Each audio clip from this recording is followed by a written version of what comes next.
माननीय धर्मवीर आमदार संजूभाऊ गायकवाड यांचा 40 वर्षाचा संघर्ष आणि आमचं गाव अफजलपूरवाडी आणि अत्यंत अशा बिकट परिस्थितीमध्ये रोडचं काम अपूर्ण होतं आणि 50 वर्षामध्ये जे हे आमदार झाले ते आमदार त्यांनी कुठं आमच्या गावाकडे लक्ष दिलं नाही आणि छोटंसं गाव असल्यामुळं आणि मतदान कमी असल्यामुळं त्यांनी आमच्याकडे लक्ष दिले नाही आणि अशा समस्या होत्या. नदीला पूर आणि रोड 4-4 बैल लावून गाडी देऊळघाटात न्यावं लागत होती. आजारी आणि मुली गर्भवती मुलं स्त्रिया आणि यांना दवाखान्यात न्यायचं असलं तर 4 बैल लावून गाडी आम्हाला देऊळघाटाला न्यावं लागत होतं आणि अशा समस्या इतकं बिकट समस्या होत्या आणि मुलींना 2 महिन्या अगोदर वडिलांच्या घरी पाठवावं लागत होतं डिलिव्हरीच्या वेळेस.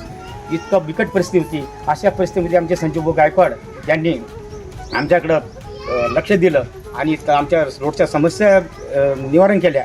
असे आमदार संजूभाऊ गायकवाड खरोखरच आणि त्यांचा 40 वर्षाचा जो संघर्ष होता त्या संघर्षातून त्यांनी बिकट संघर्षही केला आणि आपली आमदारकी आपल्या तालुक्यातून त्यांना लोक पाठीशी पाठबळ यांना निवडून दिलं आणि त्याच परिस्थितीत त्यांनी त्याचं सोनं केलं. आणि असे असताना भाऊ आणि रोजच्या भरपूर अडचणी होत्या आणि त्या लोकांना समजून सर्व सहकार्य घेऊन आणि गावाचं आमचं रोजचं काम पूर्ण केलं आणि असेच आमदार आम्हाला पुन्हा लाभो.